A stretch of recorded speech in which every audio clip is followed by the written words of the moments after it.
So why are we here today? We are here to discuss vaccine mandates and exemptions. For most people, that is the COVID vaccine, but for others, it may also include the flu vaccine or other vaccines that are required by your employment or college or some other reason. And we'll get into that. So the first thing is, how do you refuse the COVID vaccine? I am going to focus on the COVID vaccine, but this can be attributed to other vaccines. The first key thing is to just say no. That is easy to do in some instances, not so easy to do in other instances. And if you're sitting here today, most likely you don't have the option of saying no, or you don't feel like you have the option of saying no in the future. So two things that I will say is if you can't say no, then you need to find some way out, either via an exemption or something else. I do recommend that everyone has a plan B in place, whether that is you're going to get vaccinated if you're required to get vaccinated, whether that is moving out of state, quitting your job and finding a new job, starting a new career, starting a new business, whatever that is, you really need to have that plan B in place, at least be thinking about it. Most of those plan Bs take at least 4 to 6 months to put into place where you can be earning money off them. So if you're moving out of state, whether you're starting your own business, finding a new job, doesn't happen overnight. And so you really need to decide, if I am forced to get the vaccine, or if my child is forced to get the vaccine, what am I going to do? Doesn't mean to say that that plan B will go into effect and that it will absolutely happen, but at least you've got something to fall back on if you get put in that position. The other thing that I do want to bring up is the common law process. So there are groups that are based on common law, and they will say to you, just refuse the vaccine, just say no. It goes beyond your fundamental rights. You need to stand up for your fundamental rights. The issue with that common law process is, and the way it works is that you submit a notice of liability to your employer or to whoever's requiring the vaccine. You wait 10 days. You then submit another notice with a threat of a lawsuit. You wait 10 days. You file a threat of a lawsuit, wait 10 days, and then you file a lawsuit. So the key piece there is that you are spending about 30 to 40 days before you even filed the lawsuit. Well, most employers, most places that require you to get the vaccine give you about 30 to 45 days. And so if you don't comply with the policy your company has, if you just say no, and you don't comply at all with a policy your company has, any policy your company has, you can be fired for not following that policy. Here in California, we're one of about 35-ish states that are employer at will, which means that you can be fired the following day for any reason you want. You can also walk out for whatever reason you want, but you aren't given any notice. They don't have to give you any notice. If you are fired for not following policy, you also cannot apply for unemployment. So just with everything that we do at A Voice for Choice Advocacy, we want you to have make an informed decision. And so just make sure whatever avenue, including a religious exemption or a medical exemption, make sure you understand the pros and cons of doing that. So if you are required to get a vaccine for your workplace or for any other reason, what are your options? Your options are to get that vaccine, or they are to get a medical exemption, and in most cases, a sincere religious exemption. A medical exemption is incredibly hard to get. Many doctors, and I'm speaking from California, I will say if you're in the United States, this workshop covers you completely. If you're outside of the United States, the writing of the religious exemption that we're going to do today will cover you. The question is, what do you actually need in your country to have, what religious rights do you have? So what do you need to do in order to show those religious rights? Or your religious beliefs. So if you're not in the United States, then my recommendation is that you need to find out what are your religious rights in your country, and then go from there. But you can still write the religious exemption today. I am speaking from California. California has much stricter guidance on religious exemptions than most of the rest of the country. And so if you follow what I say today, it will cover you in the rest of the United States as well. So going back to a medical exemption, here in California, most doctors will not write a medical exemption because they have been witch hunted, or doctors have been witch hunted in California due to the K through 12 medical exemption mess that we have here. And so most doctors don't want to be followed up by the medical board, and so are scared to write any kind of exemption. If you do get a medical exemption, you've sort of gotten to the first place, but the second place is actually getting that medical exemption to be accepted. So there are many employers that will say, well, we only accept medical exemptions that follow the CDC contraindications and precautions for the COVID vaccine or for whatever vaccine. If they are doing that, it is very, very hard to get a medical exemption, even if you've had a reaction to the first COVID vaccine, to get a medical exemption for following COVID vaccines. If you have an allergy towards PEG, polyethylene glycol, and polysorbate 80, and you can prove that, then that would get you out of it. But the thing is, with 3 COVID vaccines, we have the Pfizer, the Moderna, which are mRNA vaccines, and the J&J vaccine. With the 3 vaccines, if you aren't able to get one of those, it's likely you could get the other one. So for example, if you get the J&J vaccine, or if you have Guillain-Barré syndrome or have had it in the past, you're not recommended to get the J&J vaccine, but getting the mRNA vaccine is just fine. Similarly, if you got the mRNA vaccine and you're, let's say, allergic to polyethylene glycol, then it would be fine to get the J&J vaccine. So it is, being able to get that medical exemption accepted is extremely hard if you're able to get a medical exemption in the first place. So what does that leave us with? That leaves us with a sincere religious exemption. And sincere religious exemption, you have to be offered by your employer if you're employed. So there, and I'll get into why that is. The other place that we see religious exemptions being allowed is in the university college system. Even when there are only medical exemptions allowed for other vaccines. So for the most part, most states, the college system follows what the K through 12 system is. So in most states have a religious exemption or a personal belief exemption for their K through 12 students. If they have that, then that is mirrored in the university college system. There are 6 states in the US that do not have a personal belief exemption or a religious exemption. Those states are California, New York, Mississippi, West Virginia, Maine, and Connecticut. If you live in one of those 6 states and you're going to college and university, for most of their other vaccination requirements, they don't have a religious exemption. But for the COVID vaccine and the flu vaccine, they usually do. That change came about, or that difference came about in 2020, when the University of California implemented a flu vaccine requirement for both staff and students. It was the first time they required a vaccine of staff as well as students. Now the staff, and I'll get into this, have to have a religious exemption. The students did not. So initially they had the staff having religious exemptions and the students not having a religious exemption.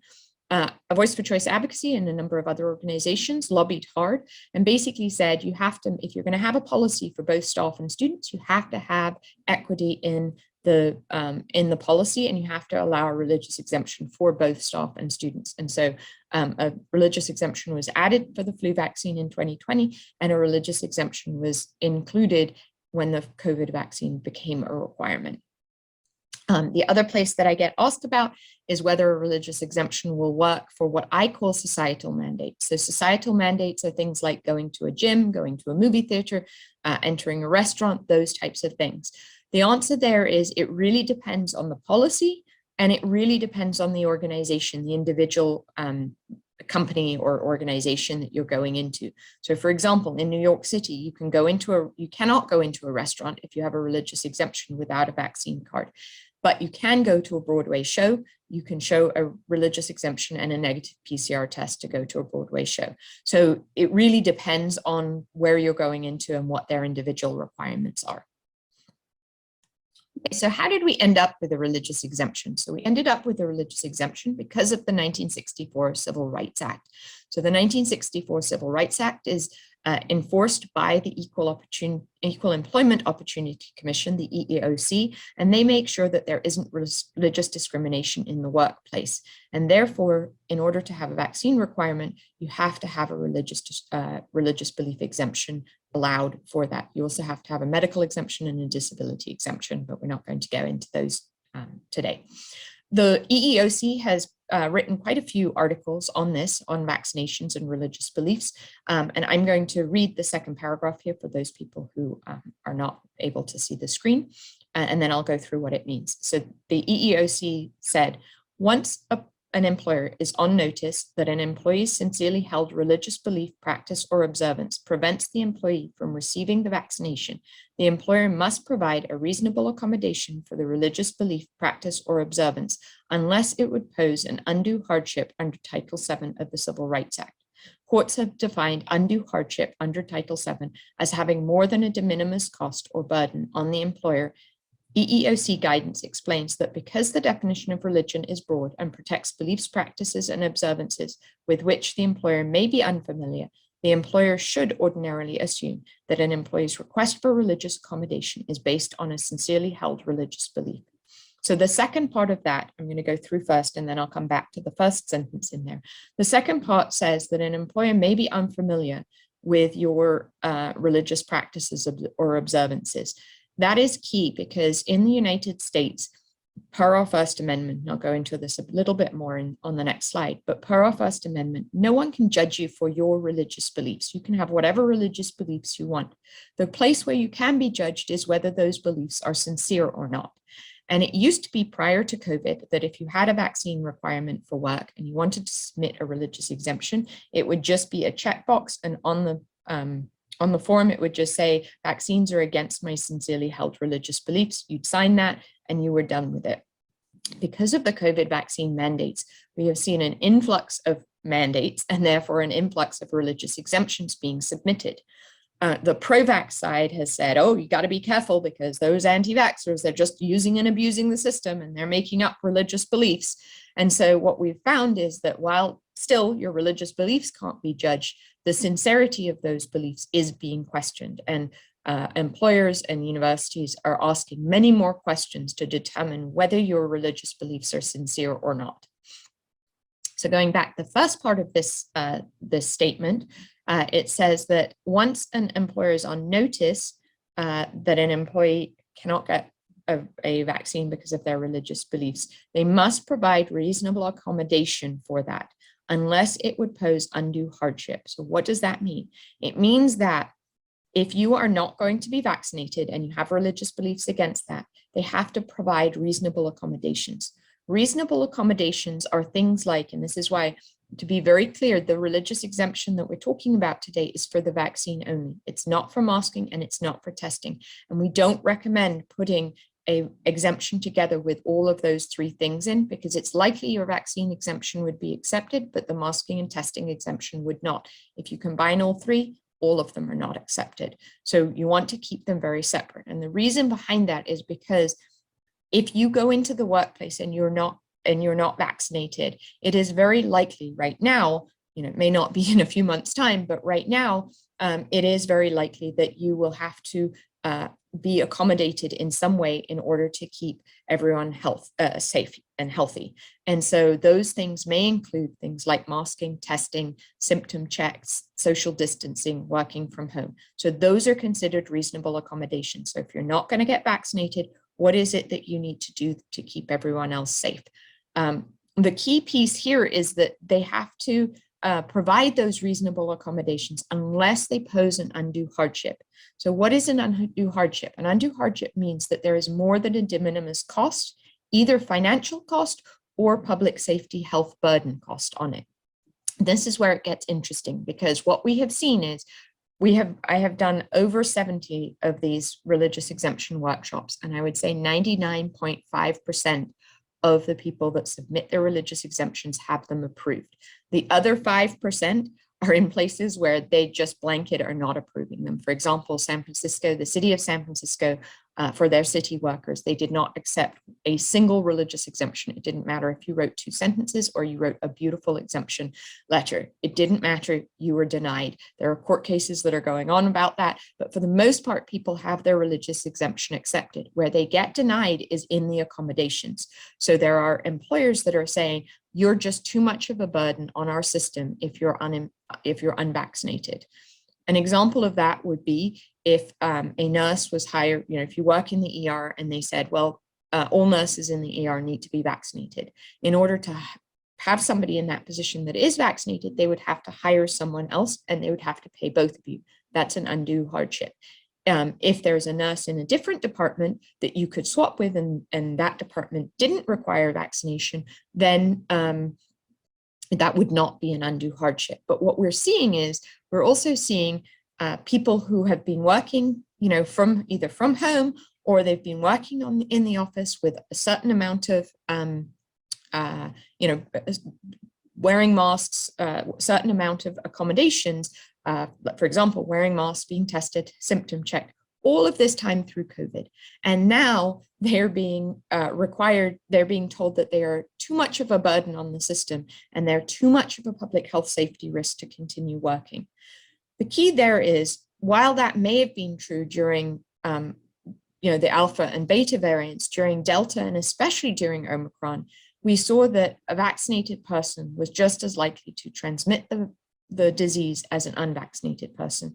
And so really, if a company is saying that you are an undue hardship because they can't accommodate you, they can't do what they need to do in order to keep who you're around and yourself safe, that really doesn't make sense anymore. Doesn't make sense because the vaccinated people can transmit COVID and an unvaccinated person can transmit COVID. And so if you're both wearing masks, if you're both doing symptom checks, if you're both testing, whatever it is, the measures that vaccinated person is doing, you should be equal to that vaccinated person. We're not seeing that. We're going to see lawsuits in that. We've seen a couple of lawsuits, not in California, but we've seen a couple of lawsuits be won that you have to give reasonable accommodations. And reasonable accommodations are things like masking and testing and those types of things. I get that some people are against masking and testing. That's fine. But when it comes to the law, it really is that they have to give you a reasonable accommodation. And those are what are considered reasonable accommodations in this day and age.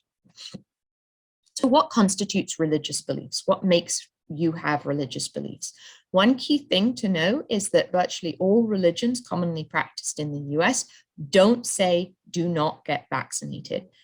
Most religions, organized religions, this is, either say nothing about the vaccination or say it's actually a good thing to be vaccinated. So for example, the Catholic Church, the Pope has said, even though those vaccines are made using aborted fetal cell lines, they are morally and ethically okay. You are fine to get vaccinated. So that is a key thing to note here. There are very few religions that actually say, do not get vaccinated, but that is okay. Even if you're part of an organized religion, it is okay for you to have beliefs that go above and beyond that. And that is part of our First Amendment rights. So the way the First Amendment was written, you have to remember the people that wrote the First Amendment were fleeing England. They were fleeing the Church of England. They did not want a religious body to be in charge of their country or have that much influence over their country. And so the way our First Amendment is written is that it is dynamic and flexible and responsive to the passage of time and the development of the United States. And so therefore, our religious beliefs can be whatever our religious beliefs want to be. They are not restricted to organized religion. And even if you're part of an organized religion, you can go above and beyond those beliefs that your organized religion has. The Supreme Court has tried to create standards around religious beliefs and religious rights. They have shown in various court cases what is religious versus what is not religious, but they haven't ever shared a formal definition of religion, and they can't do that because of the way our First Amendment was written. So there is just no way to actually have a full encompassing definition of religion. And then the last piece on this slide is that you don't have to, as I mentioned, you don't have to be religious in terms of traditional religious beliefs, and you don't have to believe in the existence of a supreme being. So a supreme being is a physical being that you worship, such as God, Jesus, Allah, those types of beings. You don't have to believe in that in order to have religious rights in the United States. So things like Scientology, Buddhism, Taoism, ethical culture, and secular humanism are considered to be covered in that First Amendment protection. So this next slide has to do with vaccine ingredients and religion. This doesn't really pertain to the COVID vaccine fully, but I wanted to put it out here. It's a flyer that a Voice for Choice Advocacy put together that relates vaccine ingredients to religion. So when I went down this rabbit hole 17 years ago, if you'd asked me what was in a vaccine before that, I would have said, I don't know, some virus and some saline solution. Had no idea what was in vaccines, what ingredients there were. When I went down that rabbit hole, and haven't come out of it yet, but when I went down that rabbit hole, I found out that there were a number of animal and human ingredients in vaccines. They include beef, chicken, pork, insect, dog, monkey, shark, guinea pig, hamster, human albumin, so blood cell type tissues, and as well as aborted human fetal cells. For the COVID vaccines that are available in the United States, the human aborted fetal cells are the only ones that actually play in here. There are no animal products or other human products in the vaccine. But I wanted to share here, the relationship between religions and what is in vaccines. So for example, the middle column has the main religions practiced in the US and their relationship with meat. So for example, if you're Jewish and you don't eat pork, you may want to avoid the vaccines with porcine gelatin in them, and so on. As I mentioned, with the vaccines in the US, the aborted human fetal cells are the only ones that we are considering. But if you are in a different part of the world and you have the AstraZeneca vaccine, that vaccine is made with monkey kidney cells. So I'm going to go into a little more detail on the fetal cell lines in vaccines. I'm going to do this because this is one of the areas that many people use as an argument in their religious exemption. And I want to make sure that you have the information behind it, that you can speak eloquently on it.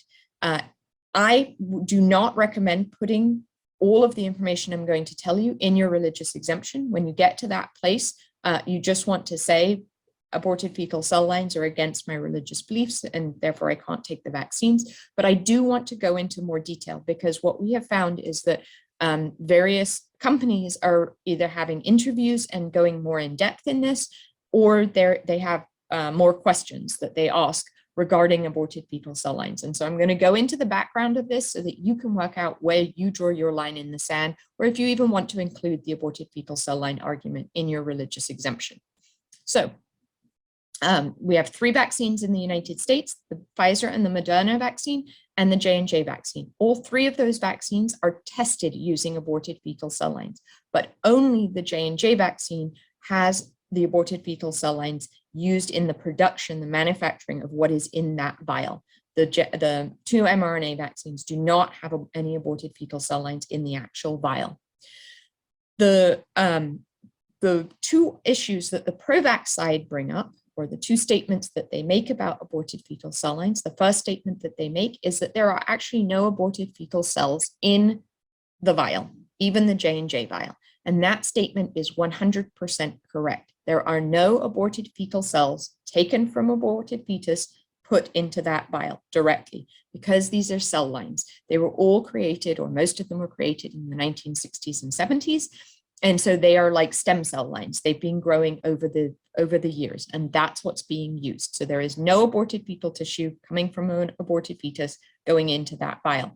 However, 2-3 years ago, there is a lab in Italy called Corvella, and they did some research. They took the MMR vaccine, the measles, mumps, rubella vaccine, and they looked at and found DNA fragments in that vaccine vial from the aborted fetal cell lines. And so while there aren't aborted fetal cells in that vial, there are aborted fetal cell lines, the DMA, fragmented DNA from those aborted fetal cell lines. Now, that was for the MMR vaccine. They have not done the same thing for the COVID vaccine, for the J&J vaccine, but I would assume that the same thing is true because the J&J, the company that manufactures that vaccine, isn't going to spend the time or the money cleaning those out of the stuff that's in the vial of the actual vaccine. So my guess is that the same would be true.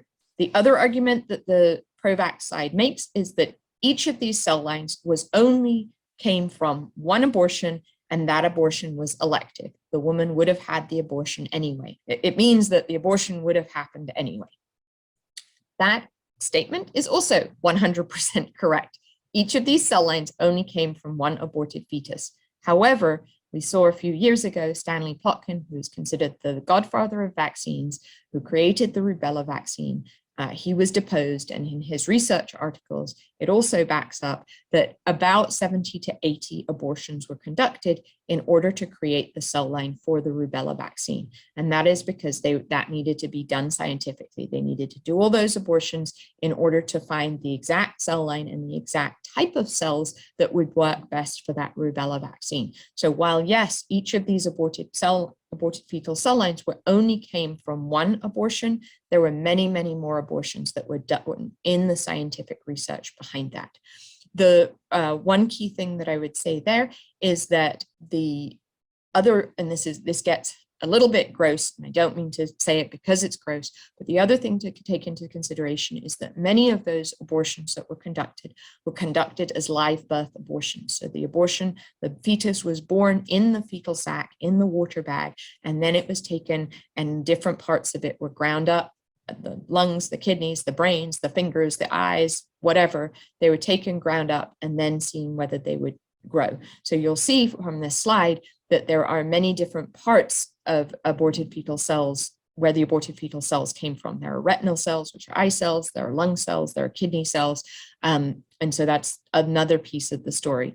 For me, I am pro-choice. I believe in a woman having that choice, but I draw the line in the sand when it comes to scientific research and the way that is done, and that goes against my religious beliefs. Now, some people will say, Christina, it's all inhumane. I hear you. I give you this information so that you can draw the line in the sand. I hope you won't judge me. I'm not going to judge you. You need to work out where this falls into your religious exemption, if it falls in there at all. As I mentioned, you cannot have your religious beliefs questioned. So your religious beliefs are what your religious beliefs are. The question is whether they are sincere or not. And what we have seen, this has been brought up in court cases quite a bit. This slide and the next two slides are slides from a different presentation I gave. So I'm not going to go through the actual court cases, but I did want to share the findings of those court cases. So what has been challenged in the courts is inconsistency. So if you have religious beliefs now that you didn't have before, does that count? And what the courts have found is that, yes, your religious beliefs are not static and they can change over time.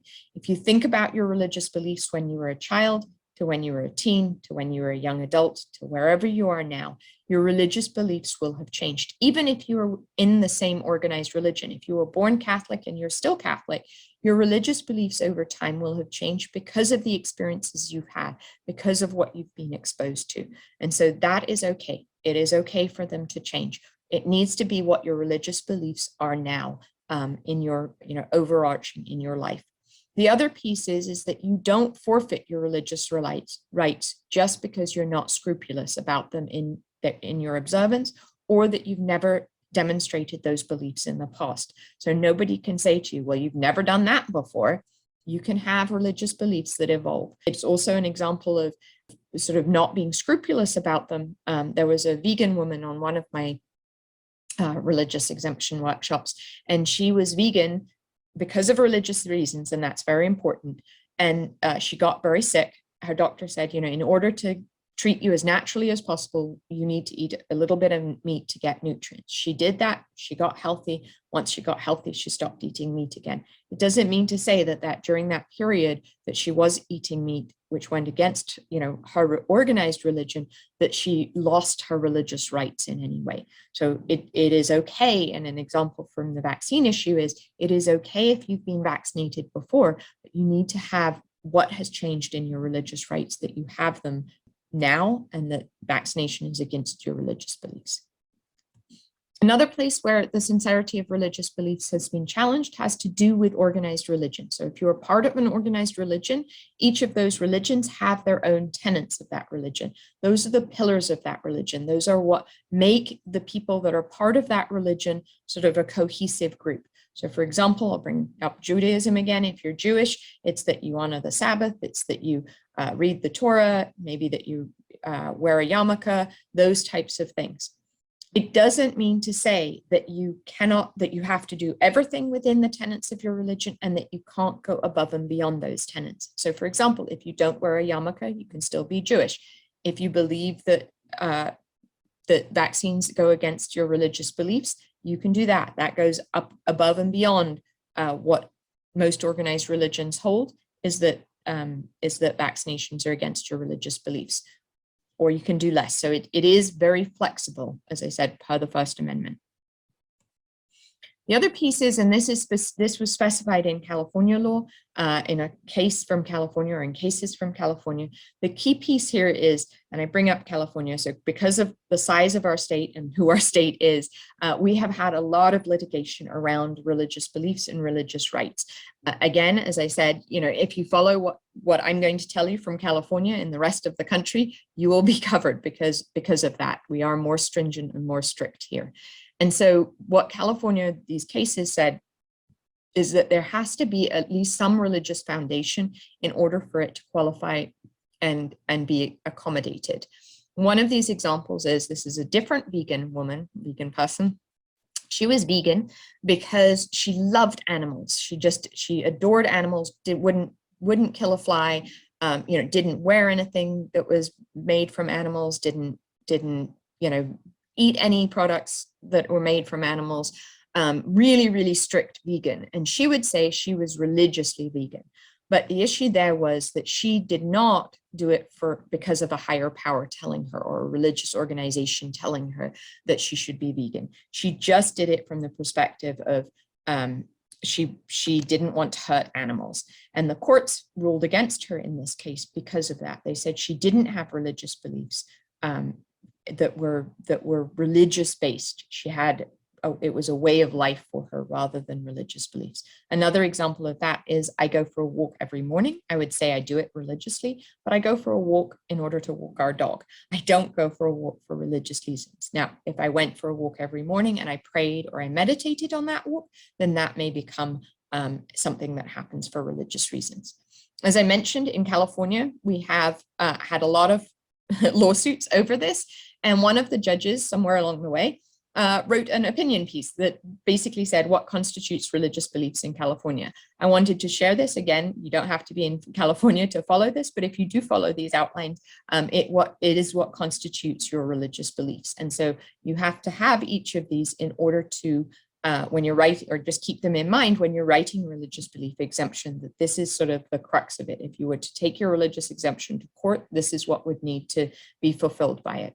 So the first one that he wrote was, a belief in a supreme being is not required. Again, a supreme being is something like Jesus, God, or Allah. But if it is not there, there must be a belief that is sincere and meaningful, that occupies a place in the life of its possessor, parallel to that filled by the orthodox belief in God. So if you don't have a supreme being that you worship and you pray to, that's fine, but there has to be some higher power that is equivalent to the orthodox belief in God, and you have to be able to express how that higher power is that equivalence. Next one, something more than a philosophy, moral, or ethic or way of life is required to be considered a religious belief. So you can't just have a way of life. You can't just say, I live by the golden rule. That's wonderful, that's nice, but you need to have some religious context to it. So for example, there are a lot of examples in the Bible of the golden rule. If you live by those scriptures, then it becomes a religious practice rather than just a way of life. A religion addresses the fundamental and ultimate questions having to do with deep and imponderable matters. So deep and imponderable matters are things like death, what happens to you after you die, birth, what happens before you're born, how does your, I'm going to call it soul, come into you, how does your, what happens to you during childbirth, those types of questions. It doesn't mean to say that you have to have answers to them, but your religion does have to address them. A religion is comprehensive in nature. It consists of a belief system as opposed to an isolated teaching. So this is important as well. Your religious beliefs have to, and your religious foundation has to be overarching in your current life, not in your whole life, but in your current life. It needs to have a place there that shows up on a daily basis or on a regular basis. It can't be an isolated teaching. An isolated teaching would be vaccines are against my religious beliefs. If that is the only thing you believe in from a religious perspective, that is not a religious belief, and you cannot use that as an argument for a religious exemption. A religion can often be recognized by the presence of certain formal or external signs. Formal and external signs are material things. They're things like wearing a cross, wearing a yarmulke, having altars or statues in your house, those types of things. You don't have to have those, but it may be that you have those in order to express your religious beliefs. Then the last piece of this, if you take away nothing else from this workshop, is this is the most important thing. It has to be your truth and not anyone else's. Do not use internet templates. So do not download things from the internet and copy them and put them into your religious exemption. The key piece here is, remember, your religious beliefs are your religious beliefs. You can have any religious beliefs that you want. They need to fall into the things that I just mentioned, but nobody can judge you on those. And the only person that has your religious beliefs on this planet is you. There is no one else on this planet that has the same religious beliefs as you. And people say to me, but hang on a minute, Christina, I'm Catholic. There are hundreds of millions of Catholics in the world. There are, but none of them have the same religious beliefs as you. If I take two Catholic people that grew up in the same town, went to the same church, still go to the same church, heard the same sermons every single week, they would still have different religious beliefs because of the life experiences they've had. They may have had children. They may have had somebody die that's close to them. They may have had a traumatic experience. They may have had different things. They may have had different scriptures that resonated with them. They may have read different parts of the Bible. They may have done lots of different things that get them to, yes, they're both Catholic, but they're very different. They still have beliefs that are outside of the different, and they're going to express it differently. And so the key piece here is, they can't judge you on your religious beliefs. They can judge you on the sincerity of those beliefs. If you are downloading something from the internet, or somebody else is writing your religious belief exemption for you, that is not sincere. That is not your truth. And so I cannot emphasize it enough that if you are writing this, you have to write it from your words and from your truth. Okay, so what's required of a religious exemption? So what we are going to be writing today is a long form letter. It's basically a compilation of thoughts to yourself. It's so that you have understood what your religious beliefs are and how they interact with vaccination. It's going to be long form. It's going to be a collection of thoughts to yourself. That is going to be the basis of anything that you submit to an entity that's requiring a religious exemption. As I mentioned before, it used to be that you just checked a box that said, vaccinations are against my religious beliefs, signed it, and you were done. That is no longer the case for most people. For most people, they're either required to submit a letter just explaining their religious beliefs and why they can't be vaccinated. And for most people, it is a form where there is a series of questions that are asked. The three most common questions are the first three bullet points here. And they are something along the lines of, please identify your sincerely held religious belief, practice, or observance that is the basis for your request for an exception as a religious accommodation. That basically says, what are your religious beliefs?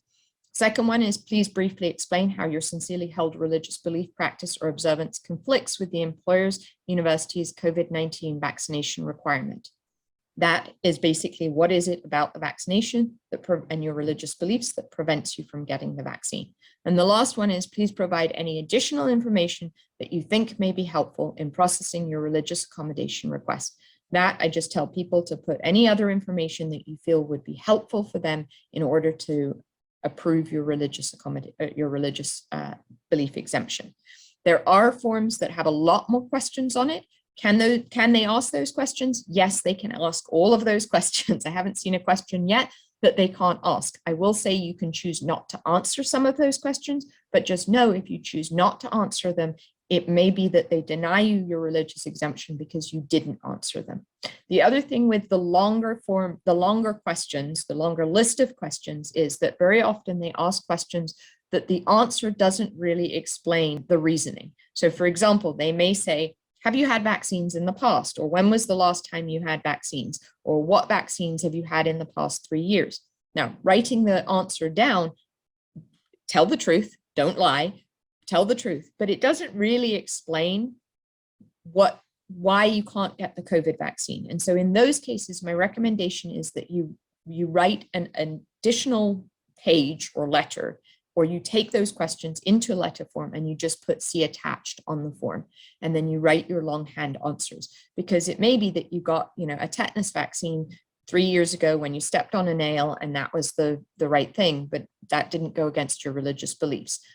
Giving that explanation is much more important. Or it may be that you got the COVID vaccine, the first 2 shots of the COVID vaccine, and you don't want to get a booster. Well, just saying I got the COVID vaccine, 6 months ago doesn't really help you in explaining it. The key piece there is if you attach an extra page, make sure that you answer every single question on that form. Because again, if you miss a question, it may be that they deny you your religious exemption because you missed that question. And the last question that is sometimes put on is, please provide the accommodations you agree to. Again, accommodations are the things that you are going to do in lieu of getting vaccinated that are going to keep public health safety.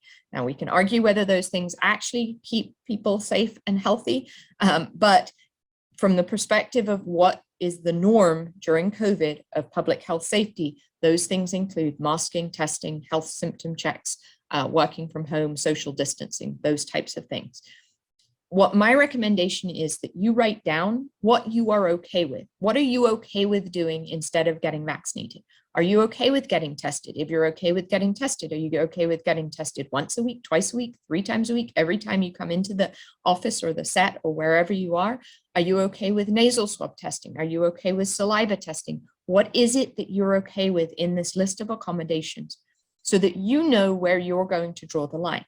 Now, that doesn't mean to say that you're not going to have to do those things, but it allows you to kind of frame it in your head of what would I actually be willing to do in order to not be vaccinated and in order to come into the office or not come into the office, in order to keep my employment or keep going to college, those types of things. This question, though, the please provide the accommodations that you agree to, is actually a trick question. It's a trick question because your employer or your university or whoever is requiring you to get vaccinated is the one that should be providing you the accommodations. They should be saying to you, okay, if you're not vaccinated, this is what you need to do. So if you have this question, if you don't have this question, don't answer it. If you have this question and they ask you what accommodations do you agree to, you want to leave it very open-ended. You want to say something like, I am willing to take whatever precautions are required by the company policy, something along those lines. You could say, if you've been working from home or if you've already been doing some accommodations, you could say, I will continue to do whatever, work from home, wear a mask, test, whatever it is that you've been willing to do for the past year, 2 years, however long it is. But you want to leave it open-ended. You want to also say, but I will, consider any other health safety measures that are required of me. And then the last thing that is sometimes asked for is a letter from a religious leader. I will say the one big thing here is do not download something from the internet here. Again, you're being based on your sincerity, not on your religious beliefs. I have seen so many people download things from the internet here and have their religious exemptions denied because of it, because they are not sincere. They're not their real religious leaders. Even if you've paid for it and spent 20 minutes with the pastor on the phone, it doesn't count. They're going to look it up and they're going to know you paid for it. So the key piece here is if you have a religious leader, you're part of a religious organization and you have a religious leader who is willing to write you a personalized letter, then by all means get your letter from your religious leader. But for the most part, most people fall into one of two things. They either don't have a religious leader or they have a religious leader who is not willing to write a religious exemption letter. The Catholic Church, for example, in California has been told absolutely that they cannot write any of these letters, and they don't need to write them is the key piece. Because of the way our First Amendment is written, you do not have to be part of a religious organization and you do not have to have a religious leader. So if you're being asked for a letter from a religious leader and you don't have one, you can write, if you don't have one at all, you can write something along the lines of, per the First Amendment, I do not have to be part of a religious organization and therefore I don't have a religious leader and therefore I will not be submitting a letter from a religious leader. If you're part of a religious organization and your religious leader will not write you one, then I would write something along the lines of, I am part of this church, but my religious leader will not write a religious exemption letter for anyone because they do not want to be involved in political or medical decision-making. And so any of those are adequate. The one thing that I've also seen is if it says, if you don't have a religious leader, please submit a letter from somebody that can attest to your religious beliefs. to me, that's kind of stupid. It's like asking for references in a job. You're not going to give bad references. You're not going to give a bad letter. But if that's what they're asking for, go find a friend, write the letter, have them attest that, yes, these are your religious beliefs, and send it in. So the next part of this, we're going to get into writing a religious exemption letter. So get your pencils, your pens, your computer, whatever you're going to use to write a religious exemption letter. And I'm going to take you through a guided process. So I'm going to show you some questions. We're going to go through the guided process, and I'm going to then after that take some questions and answers, but also give you some information on what it is. I do want to have you take you through this process first, and then I'll get into explanations and reasons and things like that, because I want you to just do sort of a brain dump and really write your religious exemption and your thoughts down without any tainting from what I say. I want it to be yours, because this is the important piece of it. It has to be your truth. The other piece I will say is, if you are here on behalf of someone else, if you're here on behalf of a spouse, a sibling, a child, whoever it is, go through the process for yourself and then take them through the process for themselves, or have them watch the video of this. But do it for yourself, because you cannot write it for someone else. You don't know their religious truths. You can get maybe 90% of the way there, but they're the ones that are going to have to stand up for this. So you really need to do it for yourself. If you are writing it for a minor child, you want to write it for yourself, and you write about your religious beliefs, and you say, my religious beliefs are this, and for my children. You don't write it from the perspective of your minor child. So that's the only place where you make a difference. If you are writing it for a minor child, my recommendation is that you put in somewhere a paragraph about your child that says, Susie prays every time she goes onto the volleyball court, or makes the sign of a cross before she goes onto the volleyball court, or something about your child and how they have been raised in religion, if that makes sense. If it doesn't make sense, then leave it out. If you're writing a religious exemption for a minor child, it is your religious beliefs that get counted, not your child's religious beliefs.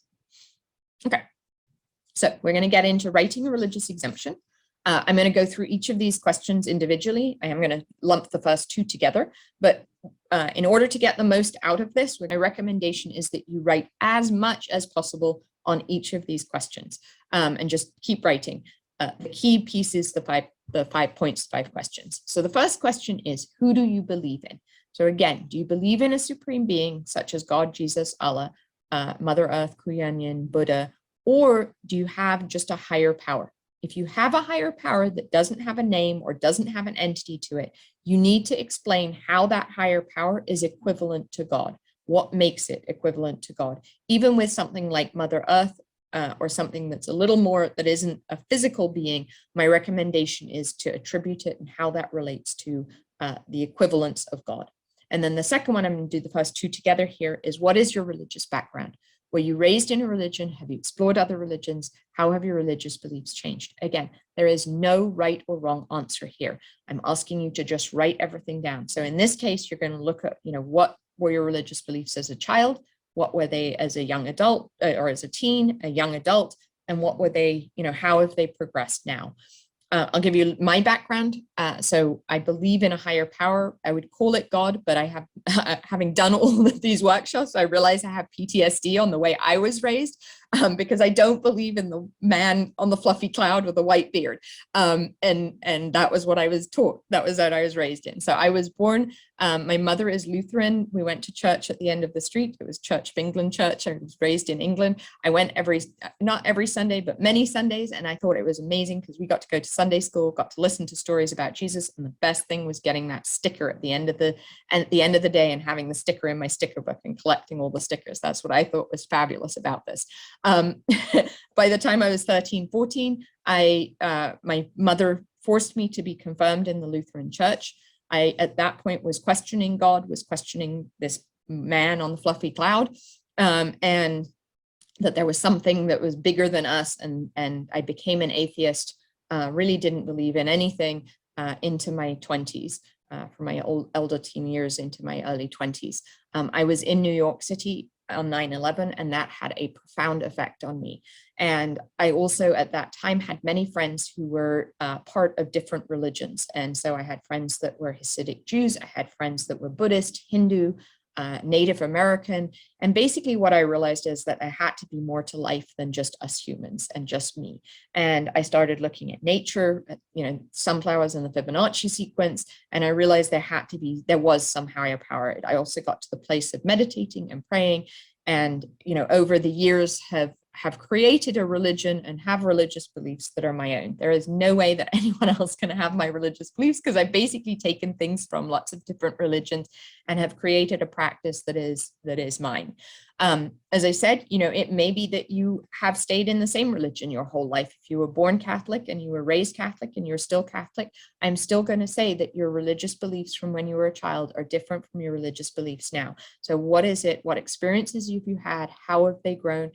It may be COVID that solidified them. It may be COVID that weakened them. There are things throughout your life that may have made those religious beliefs ebb and flow. And so that's what I want you to spend time writing now. I am going to give you a couple of minutes, but to answer those two questions: who do I believe in, and what is your religious background?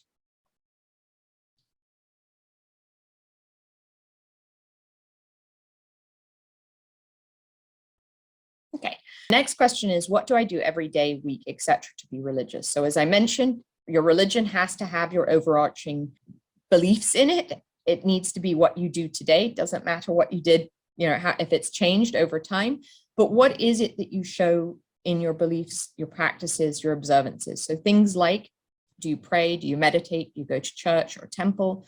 Do you wear certain things like a rosary or a yarmulke? Do you have an altar in your home, statues, wall hangings? Do you eat certain foods on certain days? Do you not eat certain foods on certain days? Do you celebrate holidays such as Christmas, Easter, Kwanzaa, Tipi ceremonies, those types of things? So what is it that, if you look at your life of how you express your religious beliefs and your practices, what is it that you do? Again, there are no right or wrong answers here. You may do one of these things. You may do a lot of things. My request is that you write everything down that you do, and then, you can always not put everything in your final version of your religious exemption. For the purposes today, you want to basically write down as much as possible of how you show your religious beliefs.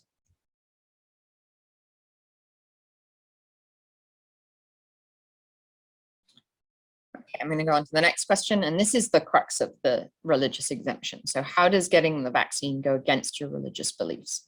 So here, if you are part of an organized religion, or even if you're not, if there are texts that you read, so for example, if you read the Bible or the Torah or the Quran, and you have texts that exemplify what you're saying, this is where you would include those. I'm not expecting you to have them at the top of your head, although there are a lot of people that do have them at the top of their head. So if those are things that you're that you have, I would find those texts and include them here. You can also use principles that you live by. Again, they can't just be a way of life. They have to come from somewhere. So for example, if there's a religious leader that you listen to that has quoted something, you can use that. But the key thing here is, what is it about the vaccine that stops you from getting it, or about your religious beliefs that stops you from getting the vaccine? And you want to include things that are typically included here are things like your body is your temple. So that's expressed in the Bible and in other religious texts. But even if you're not, you don't read those religious texts, you can say your body is your temple. It is God-given. You were born in the image of God. Your blood is sacrosanct. You were born pure. And in order to go to your ancestors, you need to go back into the earth pure. Those types of things. This is also where the aborted fetal cell line argument would be. Now, one key thing is, if you're going to use the aborted fetal cell line argument, there are vaccines, there are hundreds of vaccines in development, and some of those vaccines will not use aborted fetal cell lines. And so in their testing or manufacturing. And so that's one key thing. If you're using that argument, use it, but just take note, if that's the only argument you're using, would you be willing to take a vaccine that is not developed or tested using aborted fetal cell lines? If the answer is yes, then just use that reason. But if it is no, you need to expand and have more than just that reason, because in the future, there will be vaccines that don't use aborted fetal cell lines. So again, write as much as you can. What is it about your religious beliefs? There's no right or wrong answer here. Just want to brain dump as much as you can. And then I'll go, as I said, I want you to put everything on paper first before I start biasing you and influencing you in my thoughts or what you're writing. There's no right or wrong answer here. Just keep on writing. So again, I'm going to give you a couple of minutes just to write that down. Again, if you don't get this all written down, don't worry about it. You can come back to it. As I said, this is just, we're putting a collection of thoughts together, and it's going to be messy. It's not going to be perfect, coming out of this, but you will have a religious exemption that gets accepted at the end of it.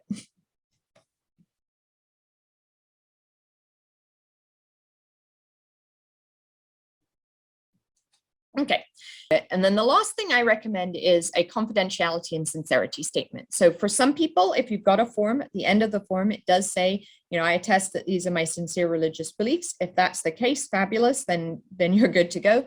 But if it's not, one thing you need to remember is what they're judging you on is not your religious beliefs, but your sincerity of your religious beliefs. And so I like putting at the end, these are my sincere religious beliefs, just so that there is no question and no confusion about it.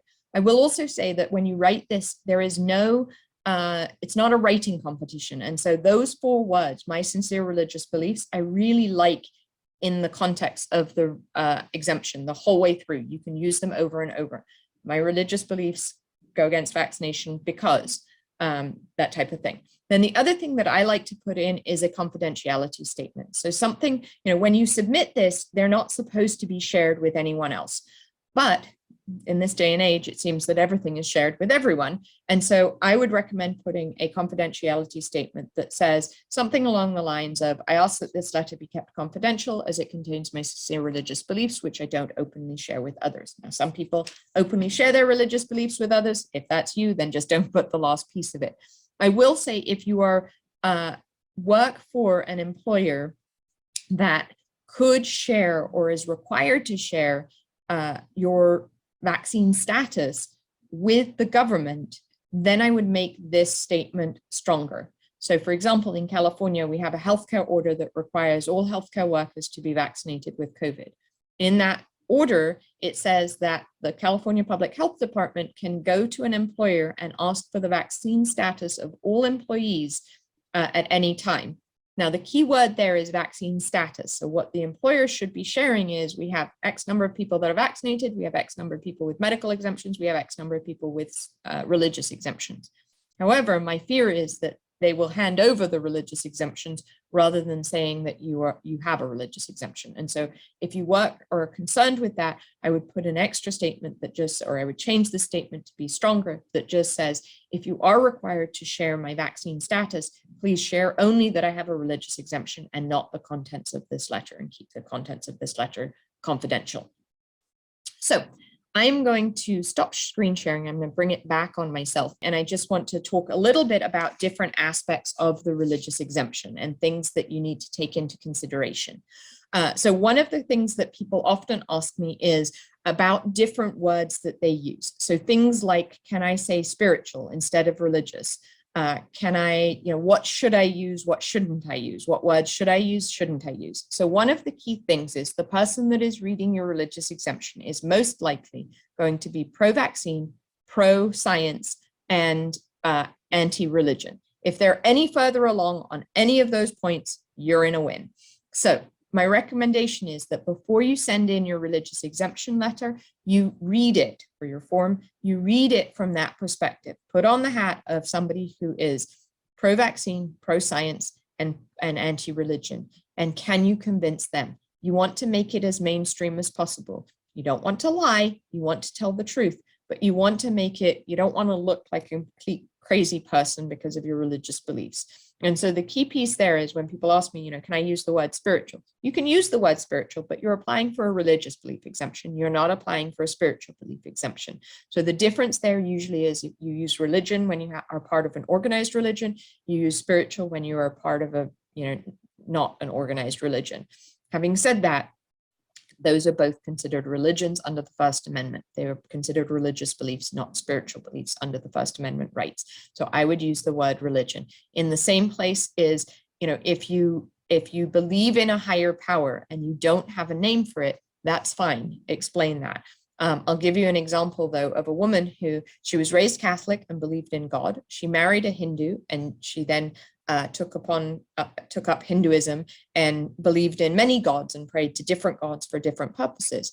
And then she got to a point where she said, they're all the same. Like, it's all part of this higher power, this energy, this force that's out there. And so she said, I can write this out, but how do I refer to my higher power? I don't know how to refer to it. Like, what should I actually say? And I asked her the question. I said, could, for the purpose of this exemption, can you call that higher power God? I don't want you to lie. I want you to tell the truth. I want it to come from you, but can you call it God? And she was like, absolutely, yes. And I said, okay, so what you want to write is explain all that and then say, for the purposes of this exemption, I will call that power, that higher power, God, and then go through it. Because people, even if they're not religious, understand the context of God, or understand what, the pretext of God, so to speak. And so you want to make it as mainstream as possible. Another example is, if you're a pagan and you have an altar full of crystals and candles to deities and that kind of thing, my recommendation is that you write that you have an altar in your house, that you don't go into the details of it, because you don't want to be seen as completely, kooky. Again, they're not supposed to question or judge your religious beliefs, but it's human nature when you have something that is strange to you to go, well, that's kind of weird. I wonder whether they really do have religious beliefs. All they're supposed to be questioning is the sincerity of your religious beliefs, but that's how it works out. The other thing that I will say is that you do not want to mention science at all. You do not want to mention anything about the vaccines and the science behind the vaccines. The reason behind this is you're applying for a religious exemption. You're not applying for a scientific exemption. You don't want to include that the trials haven't been finished and won't be finished until 2023, 24. You don't want to say that, some of these are only emergency use authorized. You don't want to say that they have toxic substances, or that the mRNA may change your DNA, or any of those pieces, or the number of injuries or deaths from COVID vaccines, because mainstream CDC, FDA does not corroborate that. And so the person reading it is going to say, you're crazy because you're saying these things. You don't need to argue them. You're not going to win the argument. You don't need to argue them in a religious exemption, because you're arguing religion. You're not even arguing religion. You're just presenting religion. So you do not want to include any science. An example of this was, I had somebody who came to my workshop, wrote a beautiful exemption. I was reading through it. He had said it was denied. And I was like, okay, send me your exemption so that I can read it and just see where maybe I'm going wrong. Maybe I didn't tell something. Maybe I didn't say something well enough. I read the first 3 paragraphs. They were beautifully written. And he got to the last paragraph and he said, my wife and I are trying to get pregnant and these vaccines cause infertility. That is what got it denied. They said, that is not the case. If that's why you're getting, you want a religious exemption, that's not the case. They don't cause infertility. They have never been shown to cause infertility. No vaccine has been shown to cause infertility because they've never tested it for infertility. If he had put that, and if you get a rejection, you want to appeal it. You want to ask why it was denied, and you want to appeal it. But he changed the context of that, which was that God told him not to put any foreign substance in his body or her body in order to, because they wanted to have children. And that changes it completely. You're not arguing science. You're saying what God has said and decided, or has told you. The other place that I get a lot of questions is on prior vaccination. So if you have been vaccinated previously, how does that affect you? Whether it's previously with a different vaccine or whether it's previously with the COVID vaccine. The key piece here is whether your religious beliefs have changed or whether you went against your religious beliefs. If either of those things happened, then you're fine. But there has to be some change since you got your last vaccinations. Now, I will say, if you got vaccinations when you were a child under 18, that was your parents' decision. You have no say over that, and you can write it off because it was your parents' decision. If you had a vaccine, in your adulthood and it was over 3 years ago, your religious beliefs can have evolved and can have changed since then. If you've had a vaccine in the last 3 years or so, and especially if you've had the COVID vaccine, 6 months to 12 months ago. The real question is, what has changed? I had at the very beginning of this, I had a bunch of nurses on, and they were very, very pro-vax, and they would get vaccinated with everything else. It was just the COVID vaccine that they didn't want to get. And I asked them, each of them, well, what is it about the COVID vaccine that stops you from getting it? One of them mentioned the aborted fetal cell lines. And I said, okay, that's a good reason. Off you go. And she said, I'm going to get the flu. I got the flu vaccine last year. I'm going to get the flu vaccine next year. I said, that's fine, because the flu vaccine doesn't have aborted fetal cell lines used in it in the testing or the manufacturing. Another one said to me, she said, Christina, I don't know. I don't know the answer of why. I just know that I believe in vaccines, and this is really plaguing me. It's really, really a hard decision, but there is something that, God is just telling me no, not to do it. And I said, okay, explain that to me a bit more. And she said, I wake up every morning and I pray to God, and I ask God questions, and I ask God to guide me. And one of the questions I have asked over and over again is, should I get this vaccine? And the answer I get is emphatic no. I should not get the vaccine. And I said, there you go. That's your answer. There is no one that can question your relationship with God. There is no one that can question you are that conversation with God hasn't happened. So if you've had a vaccine before, or you plan to get a vaccine, the key question is, what is the line drawn in the sand? Why can you not get this COVID shot? Why can you not get the booster? From a religious perspective, it has to be from a religious perspective. So if you've gotten the COVID vaccine before, is it that you found out that the fetal cell lines are included, in used in the testing and manufacturing since then? Is it that your religious beliefs have changed because of the way that, COVID has evolved? Is it that you went against your religious beliefs at the time, that you feel that your body has been defiled, that you went against God? And I use God as the generic term here, insert whatever word you use for it. But what is the reason that change has come about from a religious reason?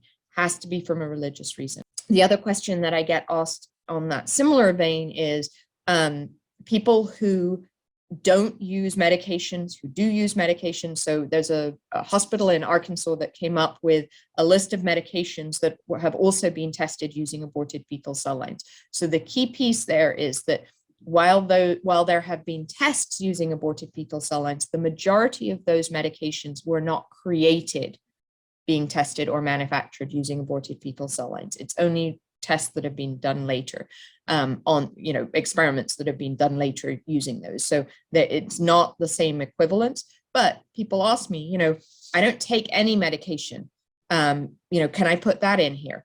Yes, if it's related to your religious beliefs. So the key piece there is that if you need to work out, where do you draw the line? Again, some people will only take life-saving medications, or if you're in a life-threatening situation, that you do something. And other than that, you take all, natural God-given medications. Some people, it's the difference between taking something in your mouth versus having something injected into your bloodstream. Those types of things. Some people, it's the fact that these vaccines alter your body. I wouldn't go into the whole DNA piece because that becomes scientific, but they do alter your body. Injecting anything into your body alters your body. And you can say that. So the key piece there is, where do you draw the line? If you don't drink alcohol, you eat all organic foods, all of those things, you can include them in there as long as they are for religious purposes and not just for your way of life. So if it is that you're keeping your body clean, you're keeping your body in the image of God, again, insert the word, whatever word you use instead of God. If that's not the word you use, then you can use it. But if it has nothing to do with religion, if it's just that you like eating organic food, or you don't drink alcohol for other reasons, then you don't want to include it. You can't include it in there. Then it just becomes a way of life. Looking at my list, natural immunity is another question that comes up. So if you have had COVID, can you include that in your religious belief exemption? You cannot use it from a scientific perspective of you have antibodies and you're not going to get COVID again.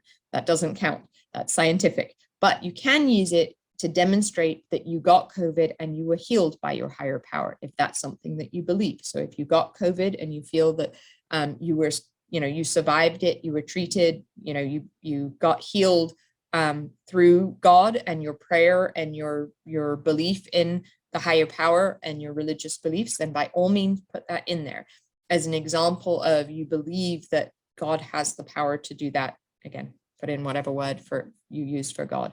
The other question that I sometimes get asked is whether people should put in a reference to civil rights or to the First Amendment in your religious exemption.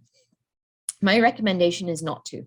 Your employer will know that you have the right to have a religious exemption if they're offering a religious exemption. If you do put it in, you want to say it extremely neutrally. So you can say something like, I'm hereby submitting my religious exemption per the Civil Rights Act, or per the Civil Rights Act, I'm hereby submitting my religious exemption, or something just very plain like that. You don't want to put a whole bunch in that says, per the First Amendment, per the Civil Rights Act, I have the right to have a religious exemption. I have the right to have this employment. I have the right, I have my rights, I have my rights. You don't want to do that because that puts the employer on the defensive.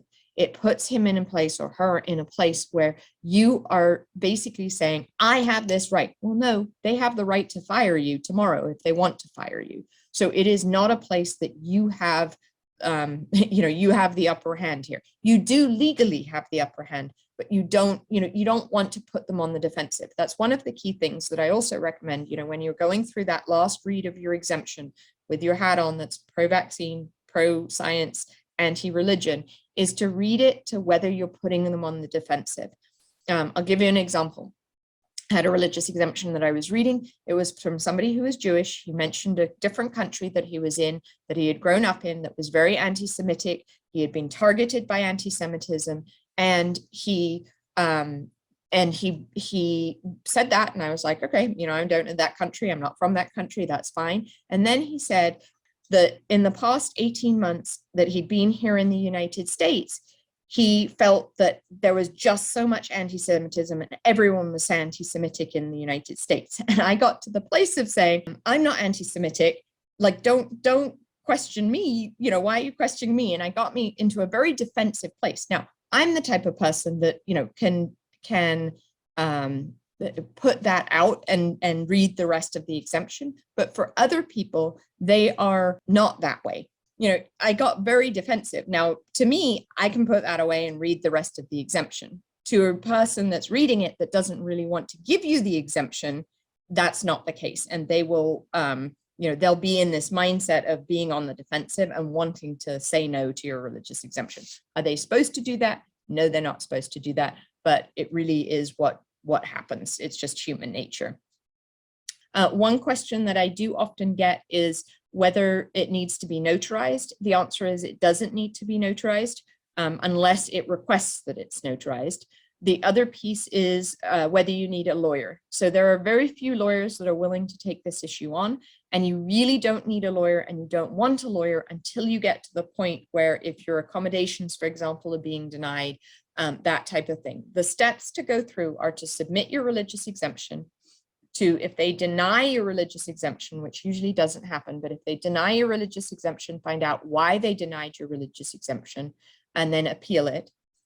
If they then still deny it, or if they deny your accommodations, you want to submit a you want to submit a complaint with the EEOC. And once you've submitted a complaint with the EEOC, that is when you can file a lawsuit after that. So you have to go through that process in detail to get to the point of a lawyer. The reason why you don't want a lawyer earlier on in the process is that once you get a lawyer involved, they will get their lawyer involved. And then it's two lawyers talking. And I can guarantee you that your lawyer does not know your religious beliefs better than you do. You know them much better than they do. So I don't recommend, and the other piece is I don't think you'll be able to find a lawyer before that point. Okay, so I'm going to answer a couple more questions. If you have taken a vaccine recently, but are claiming an exemption against the COVID-19 vaccine, can the employer pull your medical records from insurance using that information to deny your exemption on the grounds that it is not consistent as you took the vaccine recently? So your employer cannot access your medical records unless you allow them to access your medical records. If you allow them to do it, if you sign a piece of paper saying, and I would never do this, But if you sign a piece of paper saying, yes, you can contact my doctor or my insurance for my medical records, then yes, they can. But otherwise it goes against HIPAA, which is the Healthcare and Insurance, the Healthcare Privacy Act.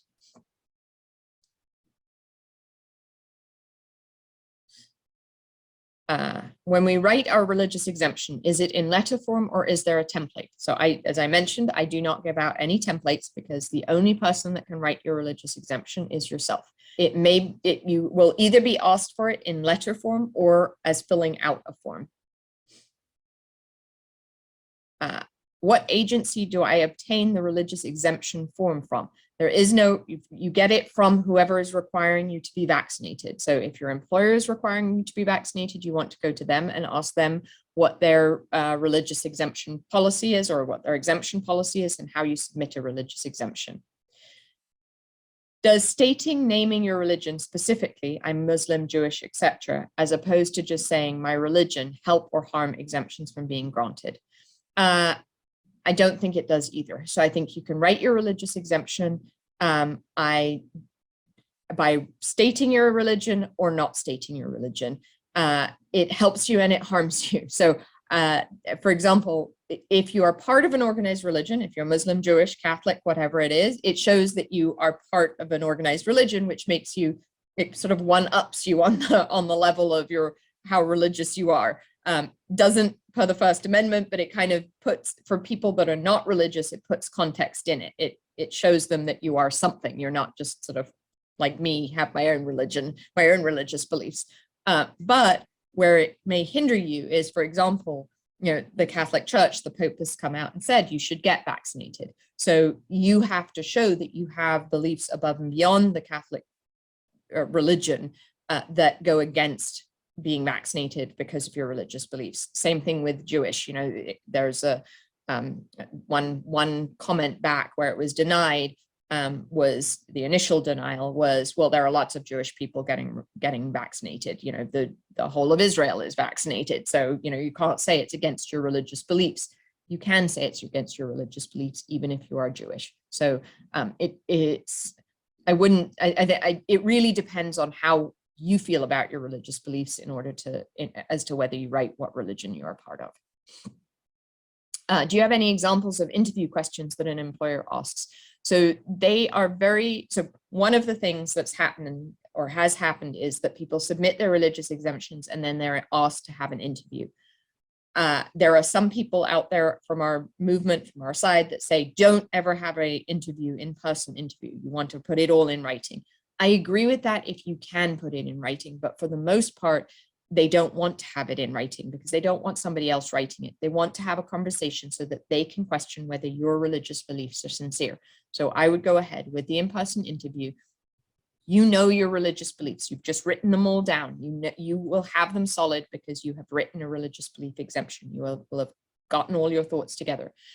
Examples of those questions, they go into more detail. One of the places that I have seen them go into a lot more detail, or two places actually, is previous vaccination and what's changed since then, as well as the aborted fetal cell lines. And they will say, well, the mRNA vaccines are not used. There's no aborted fetal cell lines in the vial. The answer is yes, there isn't, but they're tested on them. And you have to give give that answer. So those are the ones that I'm aware of. But stay calm, cool, and collected, and just know your points, know what your religious beliefs are before going in there and what you're going to say. If part of our beliefs are too conspiracy looking, will that be an issue? For example, lots of my beliefs are based on the book of Revelations. Like I believe COVID-19 vaccine is part of the end of times and the mark of the beast 666, and I need to remain pure in order to be saved. So the answer is yes, it will be an issue. You want to be as mainstream as possible. I understand that the mark of the beast and that story is extremely similar to what's going on now. My recommendation is to not focus on that. If you read the Bible and you know enough about the Bible, I can promise you there are many other parts of the Bible you can refer to, and to your religion that you can refer to for a religious belief exemption. What you have to realize is that people who are not religious do know the story of the mark of the beast for the most part. And if you refer to it, they are the people that are requiring the vaccine become the devil, and you're just putting them into a defensive place. you're also going onto the conspiracy theory place, as you say. Doesn't discount what you're saying, but you want to be as mainstream as possible, because that's who's going to be reading your exemption and approving it. If you have not received any vaccination since childhood, is it relevant to include a religious letter, or is it considered on the topic of science and should be left out? If you haven't received any vaccinations because of your religious beliefs, absolutely state that. But if it's not because of your religious beliefs, then I would leave it out. Okay, I went against my religious beliefs and made the choice out of fear and pressure and got the first 2 vaccines. I then got COVID at the beginning of the year. I prayed to get better, and I do believe my faith healed me. But could they disagree with this, since I did get the first 2 vaccines? No, your religious beliefs cannot be questioned. Okay, so they cannot disagree with it, because it's between you and God and your God. So I would say no, it is something that I would absolutely include in your religious belief exemption. Also, does it hinder you if you refer to multiple religions and multiple texts, or should I only refer to one? So I think the key piece, the way I see a religious exemption letter or what you're writing about, is you're going to give them some background on your religious beliefs. And if your religious beliefs cross different religious places, like for example, if you were raised in a home that was 2 religions, by all means say that. If you were raised in a religion and you found other religions, by all means say that. If you married somebody who is a different religion, say that. The key is making it make sense. So if you just pull out, I believe in this from the Quran, this from the Torah, this from the Bible, and with no context, it doesn't make sense. But if you do it within context, you can definitely put it in. Okay, so what if I'm asked if I take Tylenol, Excedrin, or have a necessary medical surgery? Will this be held against me? It won't. So if you take those, you just have to have an explanation from a religious perspective of why you take things and why you don't take things. Okay, so if you have to have a necessary surgery, that's a life-threatening or a life-saving, surgery. Because of a life-threatening event or whatever it is. So I would absolutely include them. Again, it's working out, and that's part of this religious exemption workshop, is working out where you draw the lines on certain things, and where why you do certain things versus why you don't do other things from a religious perspective. Okay, if you have sworn before God to uphold the Constitution of the United States as an oath of office and sincerely believe that this mandated vaccination is a violation of your rights, is it a good idea to write your religious exemption that you have sworn before God to uphold the Constitution and will not violate that contract with God? No, I would not go there. I think that, if that is the case, then you're also have sworn to uphold public health orders, which require vaccines. So I wouldn't go there. I think you want to keep it as clean. You want to keep politics out. You want to keep science out. You want to talk about it specifically from your religious exemption, your religious belief perspective. Is it okay to mention that you believe angels are protecting you? It is, if that's what your religious beliefs are. I would put it in a greater context of how those angels, if angels are the only thing that you believe in, and they are your higher power, you want to show how those are equivalent to a God, what they are to you, explain that higher power. So as long as you've explained it, yes, that's fine to use. Okay. I think those are, go down and see. Can one use a religious exemption in Connecticut to attend choirs, events, etc., that require proof of a vaccination or a negative test and you don't want to test? So let's go into testing and masking. So as I mentioned, because of the equivalent, because you're not taking the vaccine, you have to do something equivalent. Usually that is masking and or testing. If you want to get out of testing, I have not seen a religious exemption work for testing if the requirement is vaccination or test. Now, I will say, if you want to do testing, I would recommend doing saliva testing. So you're spitting stuff out into a vial. They're not sticking anything into you. And so, that, and you don't need a religious exemption to do that. You can get a PCR test that is a spit test, and you can take that test. And that way, what most people say is, testing goes against my religious beliefs because I don't believe in having things stuck in me or chemicals put in me. Well, saliva testing doesn't do that. There are some people that question the what testing, PCR testing is doing, and that it may have, they're collecting genetics and they're collecting information. If you're really worried about that, you wouldn't be going to any of these places anyway, because everywhere is collecting information on you every single day. So if you're that worried about it, you don't want to be going to to any of these places anyway that would be requiring vaccination or testing. For the last few minutes here, I am going to share my screen again, and I'm going to go through 3 examples of a religious exemption. And in doing so, I didn't show you these to begin with because I wanted to make sure that you wrote your own religious exemption, because the key piece here is that your religious exemption is the best religious exemption that can be written for you. No one else can write a better one. I do want to show you examples because I want to show you examples of religious exemptions that have been accepted. Now, the ones that I'm going to show you are what got sent to me, and I'm going to show you where I would change them in order to make them better. But there are 3 very different religious exemptions, and so I did want to go through them. I am going to read them out for those people that can't read the screen. So the first one was a Christian student, and he writes, "In the past, my parents made all medical decisions for me. Now, as an adult, I must choose what is right going forward. I know that I am made in God's perfect image and that my body is my temple to care for and respect. The COVID-19 vaccine's ability to alter my body and with its chemicals and additives goes against my faith and conscience." So I have a problem with that sentence. I have a number of problems with that sentence. So the COVID vaccine's ability to alter my body, I'm okay with that. If he had gone into, changing the DNA or the genetics or anything like that, I would have had an issue with it. So then he goes on, and with its chemicals and additives. So the FDA has approved or authorized these vaccines. They don't think there are any chemicals or additives that are toxic or anything else. So I would just say with its foreign substances goes against my faith and conscience.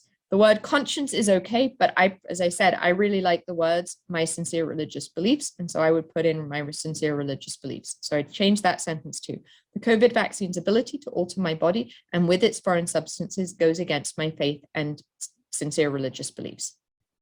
And then he goes on, God's creation, my body and immune system were made with divine perfection. He quotes Corinthians 6:19, "Do you know that your bodies are the temples of the Holy Spirit who is in you, whom you have received from God? I cannot accept any products into my body that use fetal cells or fetal cell lines for testing or manufacturing. The use of innocent life to create or test such a product goes against God and all that is sacred. The J&J vaccine is produced with fetal cells and the other mRNA vaccines test on fetal cells." So I would not put those last 2 sentences in. I wouldn't go into the details of the 2 vaccines, but if you were to keep those sentences in, I would put in the words aborted fetal cell lines. Remember, there are no fetal cells in these vaccines in the testing or the manufacturing. They're only aborted fetal cell lines. So if you're going to use those words, make sure you have all 4 of those words. And then he ends with, "I was given the gift of a healthy body. I am here to serve God and stay true to my faith." I would end that with a attestation, these are my sincere religious beliefs and the confidentiality statement. So that was short and sweet, and that was accepted with those changes. The next one is much longer, as you can see, if you can see the screen, it is much longer and it is much more detailed. When I first read this, or when I first saw it, I was just like, okay, I need to cut some of this out because it's just way, way, way too long. But once I finished reading it, I realized that there was nothing I would actually cut out because it's beautifully written. So this person is Catholic. He says, "I was raised in a Catholic family and I've completed all my sacraments at the Holy Name Church. I am a practicing Catholic. I believe in Christ as my Lord and Savior and that the Bible is his ordained word. In addition to my journey at the Holy Name Catholic Church, I've been active in Young Life since 5th grade. Young Life is a Christian ministry that is devoted to reaching kids to Christ and helping them grow their faith. I have previously completed training at Young Life to be a leader and have served as a leader in their organization for the past 3 years. I regularly read from a Young Life book called The Journey, which is a compilation of stories told in the books of the New Testament, Psalms, Proverbs, and uses the International Version translation of the Bible. My upbringing, regular readings from God's Word, prayer, attending Mass, and my participation in Young Life shape my current religious beliefs. Each day, as I spend more time in God's Word, more time at Mass, and more time with God, I enhance my personal belief system. So the only change I would make is change that from my personal belief system to my religious belief system." He goes on, vaccination is against my religious belief because I believe that God designed my body to fight viruses and illness. Getting a vaccine to prevent a future sickness that I don't currently have shows a lack of faith in God's design and plan for me. In Matthew 9:12, Jesus said that healthy people don't need a doctor, but the sick people do. And in Luke 5:31, Jesus stated, it is not the healthy who need a doctor, but the sick. These verses meant that a healthy person who is not sick should not receive medical treatment such as vaccines. In Psalms 103, 2-3, the Bible proclaims, bless the Lord, my soul, and never forget any of his benefits. He continues to forgive your sins. He continues to heal all your diseases. Job 5:18 declares that because though he wounds, but then applies bandages, though he strikes, his hands still heal. I believe that these verses mean that I will face illness. However, I should show trust in God and rest in his promise to protect and heal me and seek his will when I do become sick. Receiving a vaccine to prevent or reduce the chances of sickness that I don't currently have does not show faith in God's word. Vaccination is against my religious belief because I genuinely believe that Jesus, through the Bible, instructs that my body is created in the image of God, the temple of the Holy Spirit, a living sacrifice to the Lord, and that I should not treat my body in a way that I believe will harm it. Corinthians 3:17 tells me that if anyone destroys God's temple, God will destroy that person, for God's temple is sacred, and you together are that temple. The Bible, God's word, says in Acts to obey God rather than men. I hold sacred these instructions from God, and I believe that I am created in the image of God, and that injecting a vaccine into my body, the temple of God, corrupts the design of my body and defiles it. Vaccination is against my religious belief because aborted fetal tissue is used to create some vaccines. The Bible says in the fifth commandment, thou shalt not kill. I believe that it is my obligation as a follower of Jesus to advocate for victims and recognize that there is loss of life that was necessary to create some vaccines. If I receive a vaccine that was created using aborted fetal parts, then I am complacent in the abortions and the loss of life, and this act would violate my religious convictions. Again, super long. If you are Catholic or Christian and read the Bible and want to write down any of those verses, you're welcome to. But I do ask that you not copy these. I ask that you not copy them because they're these people's truth. But I just wanted to show you the difference between this extremely long one and the short one, both Christian, but both very different. And the last one is a Mother Earth creator. And I chose this because it doesn't have anything to do with a organized religion. And this person writes, I grew up in nature, camping, hiking, biking, swimming, and enjoying the natural world. My sincere religious beliefs are that Mother Earth is an embodiment of divinity, a supreme being. She is sacred, all-knowing, all-seeing, and the ultimate creator of all life. I believe in Mother Earth's ability to function perfectly without intervention, and likewise my ability to do so without the intervention of vaccines. When nature is aligned, there is order and harmony. When we deviate from the natural process, we bring destruction upon ourselves and those around us. To disturb the ability of my body to function of its own accord would be sacrilegious, an assault on the perfect nature of it. I chose my major, environmental studies, in honor of Mother Earth. I revere her and worship her. I'm grateful for her giving me life and honor and pray to her daily. I pray that I may protect my body, my temple, until I return to her in the purest form when I die. This one got accepted, but I've seen a couple of others that didn't get accepted that were along the same lines. And the reason they didn't get accepted was because they didn't explain that Mother Earth was equivalent to God. And so they just needed more information on that front. So those are all the I'm going to take myself off screen sharing. Those I just wanted to give you those as some examples so that you can see them and see what is accepted and see that there is a wide range. And, you know, as I said, if there is nothing else that you take away from today, it's that it is your truth and then it needs to be your truth and no one else's truth. So I would say that that's my parting comment for you all. I appreciate you being here today. I will say that people ask me, the one question that people usually ask me is, how can we help you? Can we donate? Can we, what can we do for this workshop? I don't expect any donations for it, but if you do want to donate to A Voice for Choice Advocacy, we are doing a lot of work here in California, and this is going to be one heck of a year from the legislative perspective. So if you want to donate, please do give to A Voice for Choice Advocacy. And there's a donate button on our website, avoiceforchoiceadvocacy.org. So thank you so much. And I hope you have a wonderful rest of your weekend. Take care. Bye-bye.